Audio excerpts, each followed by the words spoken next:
और मोदी सरकार ने सरकारी कर्मचारियों को एक बड़ा तोहफा दिया। ईपीएफओ यानी कि कर्मचारी भविष्य निधि संगठन के तहत प्रोविडेंट फंड और पेंशन कंट्रीब्यूशन के कैलकुलेशन के लिए वेतन सीमा यानी कि वेज बढ़ाने का प्रस्ताव दिया गया है। अब सूत्रों की माने तो वित्त मंत्रालय जल्द ही श्रम मंत्रालय से मिले प्रस्ताव पर फैसला ले सकता है। मैं ये कहना चाहता हूं कि हमारी अपेक्षा है, प्रधानमंत्री जी ने बुला के हमको बोला है तो अपने शब्दों से वो कभी मुकरेंगे नहीं, हमारा काम होगा। नमस्कार, जय हिंद, वंदे मातरम। सभी ईपीएस पेंशनदार के उनके लिए ईपीएस पेंशन को लेकर ईपीएफओ से अभी की बहुत ही बड़ी खबर। ईपीएफओ ने वेतन सीमा को लेकर किया बहुत बड़ा चौंकाने वाला फैसला। अगर आप प्राइवेट कर्मचारी हैं तो यह आपके लिए बहुत बड़ी खुशखबरी, क्योंकि यानी कि आपकी जो 15,000 रुपए की वेतन लिमिट को लेकर बहुत बड़ी अपडेट आ चुकी है। प्राइवेट सेक्टर के कर्मचारियों को भी मिल सकता है बहुत बड़ा तोहफा, क्योंकि जो अगर आप प्राइवेट सेक्टर में काम करने वाले कर्मचारी हैं तो फिर आपको पेंशन की राशि मंथली उसमें कैसे बढ़ोतरी मिलेगी, कितनी मिलेगी, क्या सरकार ने वेतन लिमिट को लेकर बड़ा फैसला किया है, कैसे पेंशन धारकों को 10,050 रुपए की पेंशन मिलेगी, तो ये किनको मिलेगी, तो यहाँ पर आपकी वेतन लिमिट को लेकर भी बहुत बड़ा अपडेट बताया जा रहा है। तो आज के इस वीडियो में इसके बारे में विस्तार से जानेंगे कि आखिर आपकी इस वेतन लिमिट और पेंशन को लेकर ईपीएफओ ने क्या नया फैसला जारी किया है, कैसे संशोधन होगा, कब होगा। तो आज के इस वीडियो में इसके बारे में डिटेल से जानेंगे, तो वीडियो अंत तक पूरा आप ध्यान से देखते रहिएगा। अगर आप चैनल पर पहली बार आए हैं और अभी तक आपने चैनल को सब्सक्राइब नहीं किया है तो चैनल को सब्सक्राइब कर दे, बेल आइकन को दबा दे, ताकि आपको आने वाली इस प्रकार की नई लेटेस्ट ताजा अपडेट भी सबसे पहले देखने को मिलती रहे। तो पेंशन धारकों की बल्ले बल्ले बताई जा रही है, क्योंकि वित्त मंत्रालय के द्वारा पेंशन से जुड़ी ये बहुत बड़ी महत्वपूर्ण जानकारी मिली है। उसके बाद ईपीएफओ ने भी आपकी पेंशन के वेतन लिमिट को लेकर बहुत बड़ा फैसला किया है, ऐसी जानकारी मीडिया रिपोर्ट के अनुसार मिली है। तो इस जानकारी की आखिर अब सच्चाई क्या है, क्या वित्त मंत्रालय ने आपकी पेंशन को लेकर प्रस्ताव पास किया है जिसके अनुसार आपको मंथली पेंशन कितनी मिलेगी और आपका वेतन लिमिट में क्या संशोधन किया जाएगा, जिसके बाद आपका वेतन लिमिट कितना लागू किया जाएगा। क्या आपको अंतिम वेतन के अनुसार पेंशन मिलेगी या फिर वेतन लिमिट को बढ़ा करके 15,000 रुपए से 25,000 रुपए किया जाएगा या फिर 21,000 रुपए किया जाएगा। तो यानी कि वेतन संशोधन पर अंतिम निर्णय जारी हो सकता है वित्त मंत्रालय के प्रस्ताव से। तो वित्त मंत्रालय के द्वारा प्रस्ताव को लेकर चर्चाएं शुरू हो चुकी हैं। ईपीएस पेंशन धारकों ने पेंशन की बढ़ोतरी का प्रस्ताव श्रम मंत्रालय को भेजा था और श्रम मंत्रालय ने आगे पेंशन का प्रस्ताव वित्त मंत्रालय के पास भेज दिया है। तो यहाँ पर आपको बता दें कि वित्त मंत्रालय के द्वारा पेंशन धारक उनकी ये पेंशन के मुद्दे को लेकर अंतिम निर्णय लिए जाने को लेकर जानकारी आ रही कि अंतिम निर्णय कल से सभी राज्यों में होगा। पेंशन की बढ़ोतरी को लेकर आदेश जारी, ऐसी जानकारी बताई जा रही है, लेकिन यह जानकारी मीडिया रिपोर्ट के अनुसार मिली है। इसकी क्या आधिकारिक सच्चाई होने वाली वो भी आपको आगे जानने को मिलेगी।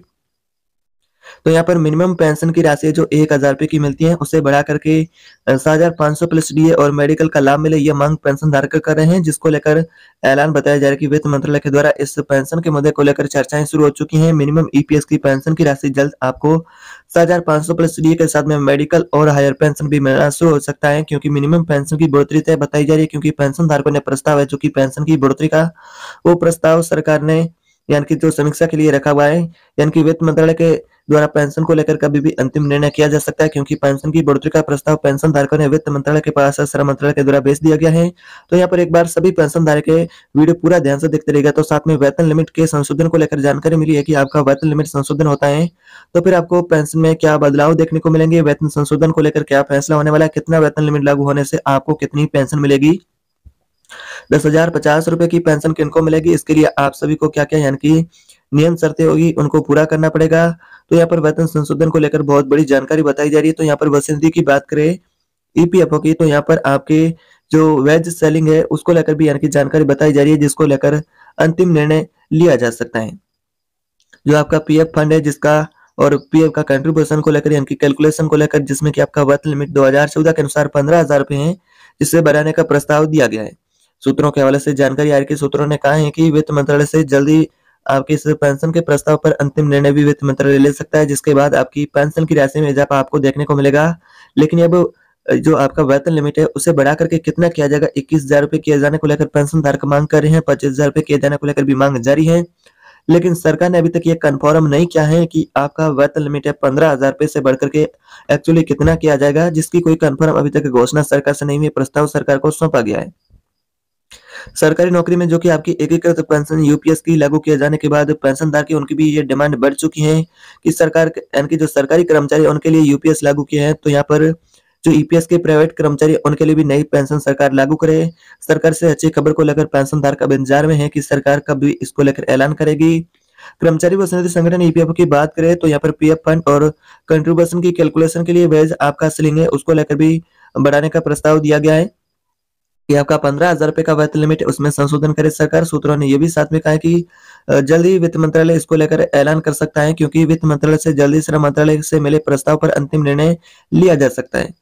तो यहाँ पर श्रम मंत्रालय ने इस प्रस्ताव में वेतन की सीमा को बात करें तो 15,000 रुपए से बढ़ा करके 21,000 रुपए करने की मांग की है, और पेंशन धारक भी यही मांग कर रहे हैं कि सरकार मिनिमम पेंशन को 7,500 रुपए करे, या फिर वेज लिमिट है जिसमें कि वेतन सीमा को 15,000 रुपए से बढ़ा करके 21,000 रुपए करे, जिससे कि आपका योगदान अधिक होगा तो फिर आपको पेंशन अधिक मिलेगी। लेकिन इसका एक आपको नुकसान भी होगा, जैसा कि आपकी जो इनहेरिट सैलरी उसमें भी आपको कमी देखने को मिलेगी।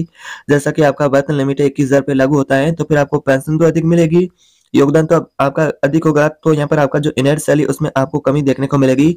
तो कैसे आपको कमी देखने को मिलेगी, आइए जानते हैं। सूत्रों ने यानी कि कहा है कि जो पीएफ का अंशदान है जिसमें कि आप योगदान करते हैं, इससे बढ़ाने को लेकर जो प्रस्ताव है जो पेंशन धारकों ने अप्रैल में श्रम मंत्रालय को भेजा था, और वित्त मंत्रालय को जल्दी अब इसको लेकर अंतिम निर्णय लेने को लेकर यानी कि श्रम मंत्रालय ने आगे भेज दिया है। तो ईपीएफओ के द्वारा मैनेज किए जाने वाले कर्मचारी पेंशन योजना की राशि में पहले जो संशोधन हुआ था वो 1 सितंबर 2014 का हुआ था। उसके बाद अब 15,000 रुपए की वेतन लिमिट लागू है, उसे अब बढ़ा करके 21,000 रुपए या फिर वेतन सीमा को पूरी तरह से खत्म करने को लेकर भी मांग पेंशन धारकों की जारी है। तो यहाँ पर आपको बता दें कि अंतिम निर्णय अब वित्त मंत्रालय के द्वारा लिया जा सकता है।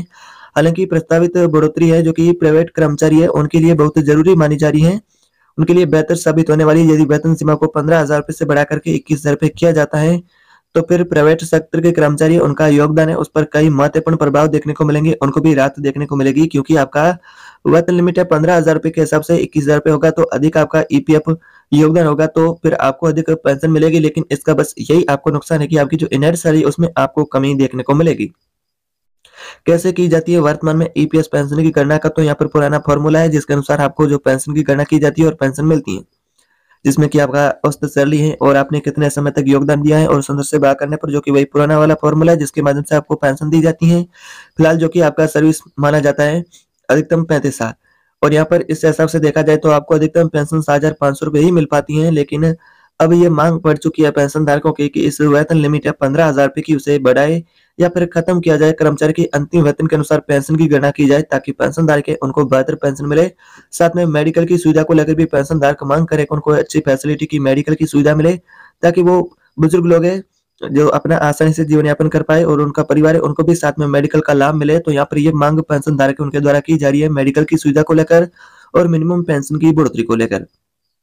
अगर देखेंगे आपका 21,000 रुपए मूल वेतन लागू हो जाता है तो फिर आपको पेंशन कितनी मिलेगी और आपकी इनहेरिट सैलरी में कैसे कमी आपको देखने को मिलेगी। अगर वेतन की सीमा को 15,000 रुपए से बढ़ा करके किया जाता है 21,000 रुपए, तो जो पुराने वाले फॉर्मूले उस हिसाब से देखा जाए तो आपको पेंशन कितनी मिलेगी, जैसा कि 21,000 रुपए का आपका वेतन सीमा जिसमें जो यानी कि 15,000 रुपए की जगह और 35 साल का आपका सर्विस होता है और 70 से भाग दिया जाता है तो आपको पेंशन बनती है जो यहाँ पर इस नए फॉर्मूले के अनुसार यानी कि जो नया पेंशन है उसके हिसाब से तो 10,050 रुपए की प्रति माह पेंशन होगी अगर 21,000 रुपए का मूल वेतन लागू किया जाता है।